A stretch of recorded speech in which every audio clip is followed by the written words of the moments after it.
한 주간 평안했습니까? 코바디스라고 하는 영화를 보신 분도 있을 거고 대부분 그 내용은 알고 있으리라고 봅니다. 노벨상을 수상한 폴란드 작가인 헬리크 생키오비치라고 하는 사람의 코바디스라고 하는 소설을 영화화한 것입니다.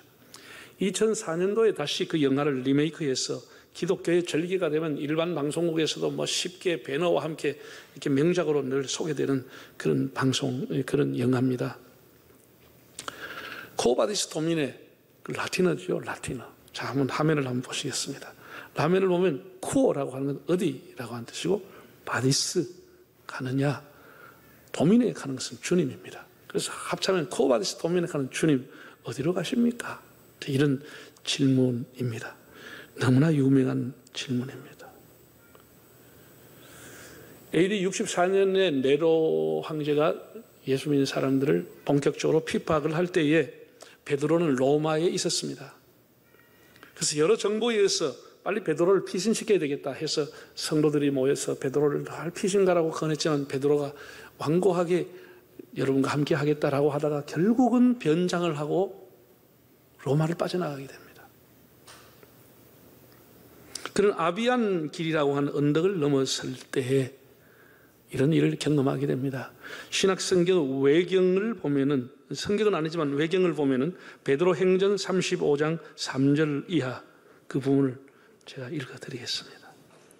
그리고 베드로가 도시의 성문까지 왔을 때 주님이 로마에 들어오신 것을 보았습니다. 베드로는 주님을 보고 주여 어디로 가십니까? 라고 물었습니다. 주님은 대답했습니다. 나는 다시 십자가에 못 박히기 위하여 로마에 들어가노라. 베드로는 주님께 말했습니다. 주여 또다시 십자가에 못 박히실 작정입니까? 중간에 생략하고 이런 일이 있은 후에 베드로는 주님을 찬미하면서 로마로 되돌아갔어. 그는 나는 십자가에 못 박히러 가노라 라고 했다라는 기록입니다. 너무 감동적이죠.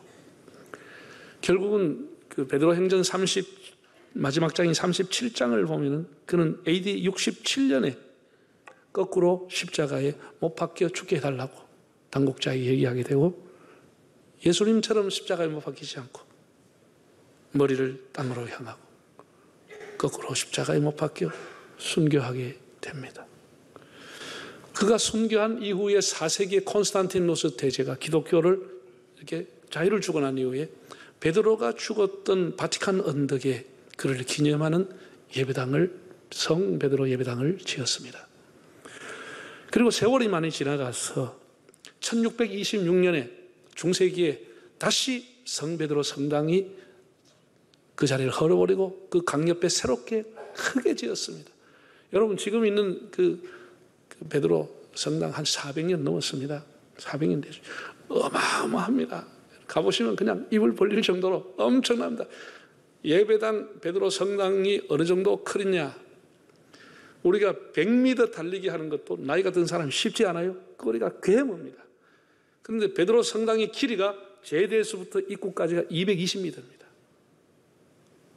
220m예요. 너비는 150m예요. 높이가 140m예요. 그게 얼마나 큰지를 여러분이 상상이 되겠죠. 어마어마합니다. 한 학교만한 게 건물로 서 있는 겁니다. 140m 높이로. 그래서 그 건축술, 그 예술성, 그 역사성, 그 종교성 이런 것 때문에 지금도 수많은 순례객들이 찾아오는 명소가 되어 있습니다. 베드로를 기념하는 예배당입니다.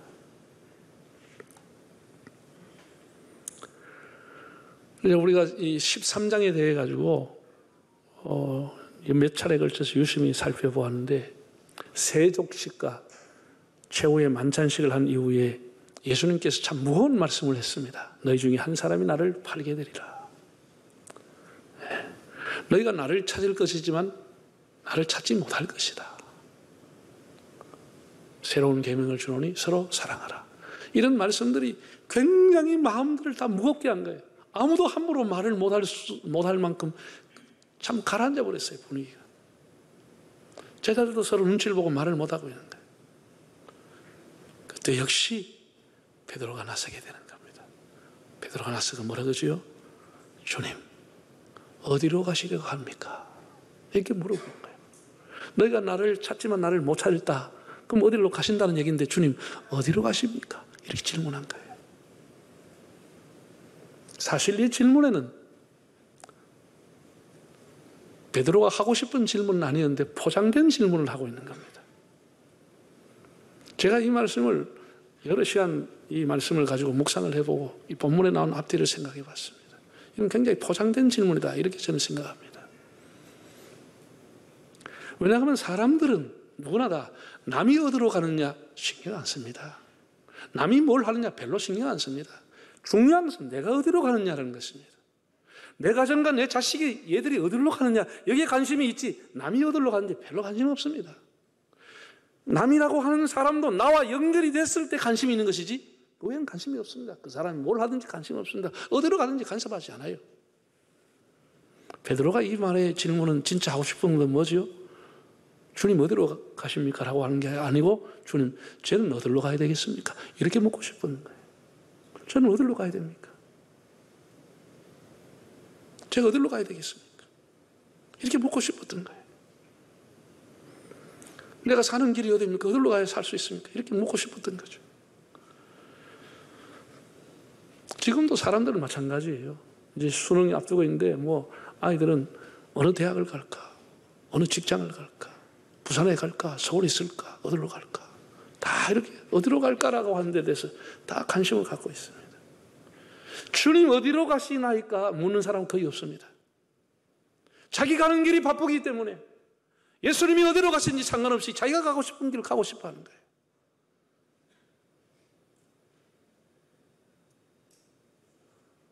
그거를 물으면 묻는 자체가 굉장히 부담스러운 거예요. 주님이 가신 길을 가야 되기 때문에 그 묻는 자체가 부담스러워서 못 묻는 거예요. 내가 가는 길을 도와주시고 내가 가는 길을 열어달라고 하는 기도를 드리지만 주님이 어디로 가시느냐 별로 묻지 않습니다. 내가 가고 싶은 성공의 길, 번영의 길, 행복의 길, 그 길을 주님이 도와주시면 좋겠다는 것이지 주님이 가시는 길을 관심이 별로 없는 거예요. 여러분 어떻게 생각하세요? 우리 날마다 일어나서 어디로 갈까를 생각합니다. 백화점 갈까? 재래시장 갈까? 한식을 먹을까? 일식을 갈까? 은행을 갈까? 다 우리는 어디로 갈까? 일어나면 다 분주하게 움직이게 됩니다. 우리는 가끔씩 한 번이라도 조용히 앉아서 주님 어디로 가십니까? 난 어디로 가고 있는가? 이렇게 물어본 적이 있는지요? 다 자기가 가는 길에만 관심을 갖고 있습니다. 그런 의미에서 베드로가 던져졌던 이 질문은 매우 중요한 질문이라고 봅니다. 본심은 아니었지만 그도 주님 제가 어디로 가야 됩니까? 라고 묻고 싶었지만 포장을 하고 주님 어디로 가십니까? 물었던 이 질문은 주님을 따르는 우리에게 매우 중요한 질문이라고 생각합니다. 오늘 두 가지를 한번 말씀을 드려보려고 생각합니다. 첫째는 착각하는 베드로입니다. 베드로는 착각을 하고 있는 겁니다. 자, 36절과 37절 한번 읽어보실까요? 시몬 베드로가 이르되 주여 어디로 가시나이까? 예수께서 대답하시되 내가 가는 곳에 네가 지금은 따라올 수 없으나 후에는 따라오리라. 베드로가 이르되 주여 내가 지금은 어찌하여 따라갈 수 없나이까? 주를 위하여 내 목숨을 버리겠나이다. 네, 주님을 위해서 내 목숨을 버리겠습니다. 주님 어디로 가실랍니까? 저 따라가겠습니다. 이렇게 나섰어요. 물론 그것은 가식이나 거짓말은 아니었다고 봅니다. 그러나 주님은 내가 지금 나를 따라올 수 없다라고 했습니다. 왜? 베드로가 가지고 있는 믿음이라고 하는 것, 영적인 상태라고 하는 것은 따라올 수 없다라는 거예요. 그걸 가지고.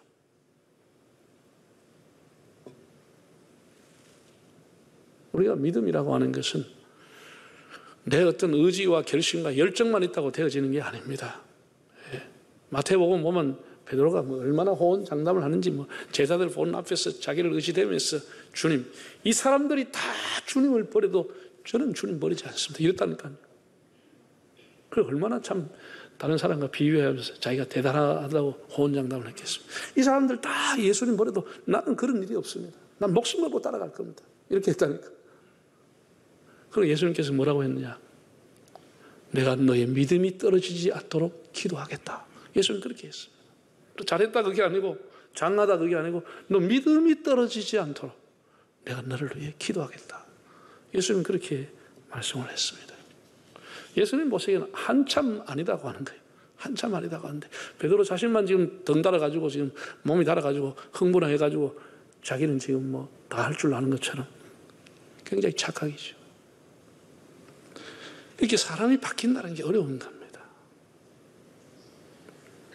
옛말에 그런 말 있잖아요. 호박에 줄 끊는다고 수박이 되냐 그랬어요. 우리가 껍데기는 바뀔 수 있습니다. 말은 바뀔 수 있습니다.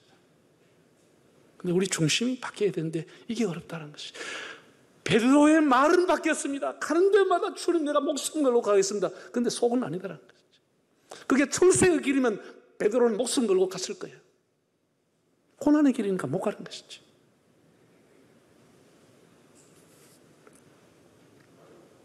베드로가 스스로에게 쏟고 있는 거예요. 자기보다 더 따르는 제자가 없다고. 자기가 가장 믿음이 좋고 자기만이 가장 충실한 예수님의 제자라고 자기는 착각하고 있는 거예요. 그날 밤 한 계집 아이에게 한 방에 나가 떨어지고 배반할 줄 밤인데도 그걸 전혀 모르고 자신하고 있는 것을. 저리 착각하고 있는 것을. 여러분 우리가 조금 경건하게 뭐 주일 지키고 산다고 우리가 거룩한 줄로 착각하면 안 됩니다. 여러분이 좀 정직하다고 여러분이 의롭다고 자처하거나 착각하면 안 됩니다. 뭘 좀 알고 똑똑하다고 내가 모든 것의 기준이라 그렇게 착각하면 안 됩니다. 아놀드 토인비라고 하는 역사학자가 이런 말을 남겼더라고요. 창조의 가장 큰 적은 자기 우상화라고 했습니다. 자기 우상, 자기 의를 믿고 자기를 믿고 자기 실력을 믿는 게 가장 위험하다. 더 이상 발전이 없다는 겁니다. 여러분 예수님 당시에 서기관과 바리새인들이 어떻게 살았죠? 자기 의로 충만했습니다. 내만큼 경건한 사람 있냐? 내만큼 기도한 사람 있냐? 내만큼 길가 다니면서 율법 배운 사람 있냐? 자기가 다 경건하다고 했어요. 그렇게 의로운 척 살았어요. 예수님 뭐라고 했어요? 이 외식하는 사람들이라고, 이 변장하고 다니는 사람들이라고 책망했어요. 성령님의 시간이 우리 개개인에게 있어야 하는 겁니다. 성령님이 우리를 만져주시는, 성령님이 내 삶에 개입하는 시간이 없고서야 자기 의지만 가지고 자기를 바꿀 수 없는 겁니다. 자기 결심만 가지고 바꿀 수 없는 겁니다. 그래서 예수님께서 베드로를 보고 뭐라 그랬냐?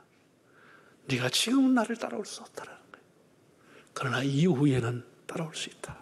성령이 너의 역사하고 난 이후에는 네가 올 것이다. 이렇게 주님이 말씀해 주는 겁니다. 지금은 미성숙하다는 겁니다. 그런데도 본인만은 지금 성숙하고 완전하다고 착각하고 있는 것입니다. 여러분 야고보서 2장을 보면 이와 비슷한 그 예가 또 하나 있습니다. 야고보 2장을 보면 행함이 없는 믿음은 죽은 믿음이다.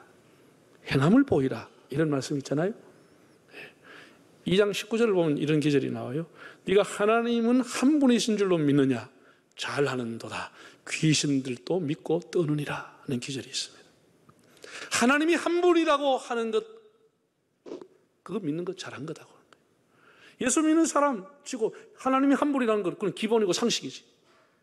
그건 잘하는 거다. 귀신들도 똑같이 알고 있다는 거예요. 귀신들도 하나님은 한 분밖에 없다고 알고 있고, 그러나 귀신은 하나님을 경배하거나 하나님을 찬양하거나 하나님을 사랑하거나 하나님을 위해 살지 않는 것처럼 네가 알고는 있지만 귀신과 똑같이 하나님 찬양하고 있지 않다는 겁니다.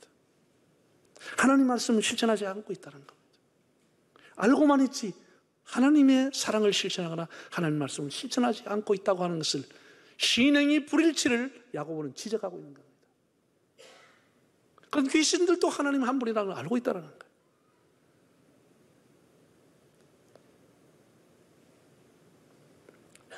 행위가 따라오지 않고 있다는 것이죠. 실천에 대한 변화가 없었다는 것이죠. 알고만 있고 행함이 없는 신앙. 예수님을 구주로 주님으로 알지만은 그 주님에 대한 순종과 사랑에 대한 실천이 없는 신앙. 그러면서도 하나님을 잘 믿노라고 하는 착각, 그게 베드로에게 있었다라고 하는 겁니다. 오늘 우리에게도 충분히 그럴 개인성이 있다는 생각을 하고, 우리가 얼마나 많이 착각을 하고 있는가. 내 의지와 내 열심이 좀 있다고? 아니라고 하는 겁니다. 아니라고 하는 겁니다.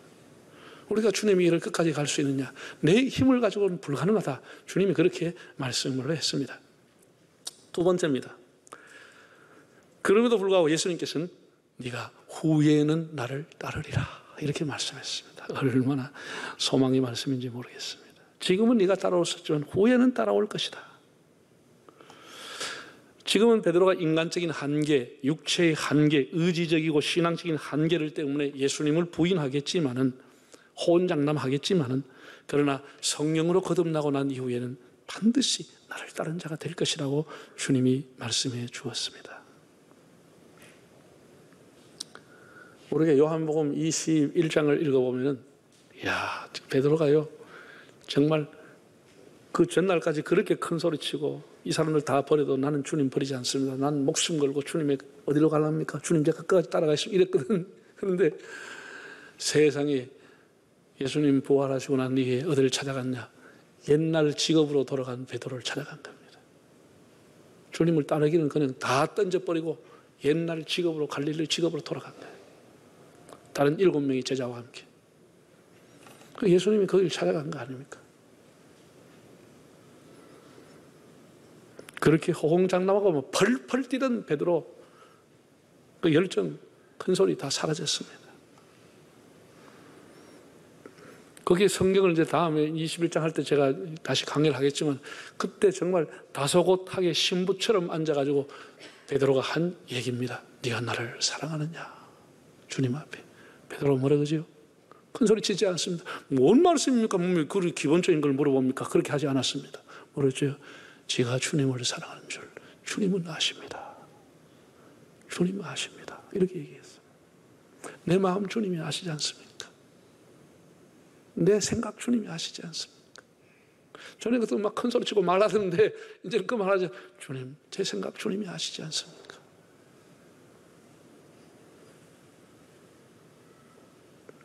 내가 주님을 사랑하고 있다고 하는 것은 확실한 사실입니다.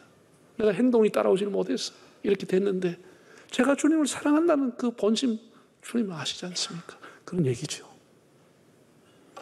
이렇게 말할 때 예수님이 하신 말씀이, 또 유명한 말씀을 예수님이 베드로 개인에게 해준 겁니다. 자, 21장 18절 한 화면을 보고 읽어볼까요? 내가 진실로 진실로 네게 이르노니 네가 젊어서는 스스로 띠띠고 원하는 곳으로 다녔거니와 늙어서는 네 팔을 벌리리니 남이 네게 띠띠고 원하지 않은 곳으로 데려가리라. 자, 이거 한번 보세요. 18절 한번 보세요. 이 18절을 자세히 보면 크게 세 가지가 대비되어 있습니다. 하나는 젊어서는 늙어서는, 스스로 띠뛴 것과 남이 네게 띠를 띄우는 것과, 네가 원하는 곳으로 다니는 것과 원하지 아니하는 곳으로 다니는 두 가지가 명확하게 대비가 되어 있습니다. 네가 젊었을 때 지금은 펄펄하게 네가 원하는 곳으로, 네 혈기가 원하는 대로, 네가 가고 싶은 곳, 네 주장대로, 네 생각대로 살았다. 하나님이 원하는 길은 아니다. 네가 원하는 길이었다. 네 스스로 띠를 띠고 네 마음대로 돌아다녔다. 네 마음대로 잘난 척하고 돌아다녔다. 네 혼자만 믿음이 있다고 생각하고 네 혼자 마음대로 돌아다녔다. 그러나 네가 늙어서는 다른 사람이 와서 너에게 띠를 띄울 것이다. 그리고 네가 원치 않은 곳으로 가게 될 것이다. 자기가 원했던 성공의 길이 아니라 주님의 길로 그때는 이제 가게 될 것이라 주님이 예언적으로 말씀을 해주었습니다. 여러분, 베드로 어떻게 살았습니까? 늙어서는 자기가 원하지 않는 길을 가게 되는 것이죠. 성령이 와서 그에게 띠를 띄우고 성령이 그를 이끌어가면서 그가 원하지 않는 순교자의 길, 고난의 길을 가게끔 한 것이고, 그 죽음으로 하나님 앞에 영광을 돌리는 길로 그를 이끌어간 것입니다. 그래서 그를 기념하는 예배당이 전 세계에 있는 겁니다. 전 세계에 있는 겁니다. 그가 원하는 곳으로 갔으면 그런 예배당 지을 필요가 없는 것이죠. 베드로 기념할 필요가 없는 것이죠. 원하지 않는 주님이 원하는 길로 갔기 때문에 그는 온 세계 사람에게 기감을 주고 성도들에게 기감을 주고 있는 겁니다. 제가 설교할 때 시작했던 코바디스 도미네라고 하는, 그렇게 베드로가 고백했던 교회가 바티칸 카타콤 입구에 있습니다. 카타콤 입구에. 한번 그림으로 한번 보겠습니다. 가면은 크지는 않지만 코바디스 도미네 기념 예배당이 있습니다. 주님 어디로 가십니까? 베드로가 물었던 것을 가지고 예배당을, 이렇게 기념 예배당을 지었습니다. 그리고 중요한 것은 이 예배당 안에 한 벽화가 있는데 그 벽화가 사람들을 감동하는 겁니다. 베드로는 머리를 땅에 대고 거꾸로 못 박혀서 죽게 되는 겁니다. 나는 예수님처럼 십자가에 못 박지 말라. 내 머리를 땅에 박고 거꾸로 주님을 보도록 나를 거꾸로 못 박아달라. 이렇게 하고 죽게 되는 겁니다. 주님이 원하는 대로 가게 되는 것입니다. 자기가 원했던 길이 아닙니다. 성령이 그에게 띠를 띄우고 하나님이 원하시는 길로 가도록 하나님이 인도해 주셨습니다. 그게 코어바디스 도미네라고 하는 예배당이 세워진 의미라고 봅니다. 여러분 누구나 젊을 때는 다 이렇게 베드로처럼 실수하고 착각하면서 살아갑니다.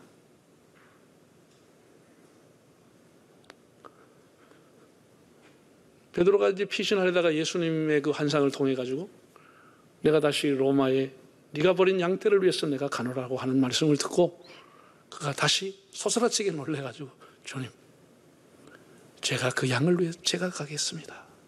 그래서 이제 들어가서 바티칸 언덕에서 거꾸로 순교를 당하게 됩니다. 주님이 원하시던 길을 그가 갈 수 있었던 것은 하나님의 성령이 그와 함께했기 때문인 겁니다. 성령이 함께했기 때문에. 우리는 하나님 앞에 늘 우리가 가는 길을 물어보면서 주님 어디로 가십니까? 나는 어디로 가고 있는가? 이것을 한 번씩 이렇게 대비해서 질문해 가면서 자신을 성찰해야 된다고 봅니다. 내가 가는 길로만 주장하지 말고 내가 가는 길에만 하나님이 협력자가 되어달라고만 하지 말고 주님이 원하시는 길은 무엇인지, 나를 통해서 주님은 어떤 길을 가기를 기뻐하시는지를 여러분들이 한번 물어보시기를 바랍니다. 실수와 낙담에 빠지지 않도록 주님께서 베드로에게 말씀해 주셨고 또한 베드로를 위해 기도해 주셨고 하나님의 성령이 그를 감동함으로 그는 변화가 되어서 정말로 주님이 기뻐하는 사람, 그 길로 기쁘게 가게 된 것을 보게 됩니다. 우리 한 해 동안 살아왔습니다. 정말 생각해 보면 하나님 앞에 이 어려운 시를 어떻게 보냈나 할 정도로 감사하신 하나님, 에베네셀 하나님, 감사하신 하나님, 여호와 이레 하나님. 하나님 우리 갈 길을 다 예배하시고 오늘까지 이렇게 인도해 주셨습니다. 여러분의 신앙의 찬양의 기도에 늘 감사가 중심에 있기를 바랍니다. 그리고 내가 가는 길, 주님의 길과 상관이 없는지를 늘 살펴보면서 지금도 진리의 길 도중에 서 있다고 하는 사실 앞에 감사하고 우리 남은 생에도 주님과 동행하는 복된 삶이 되시기를 바랍니다.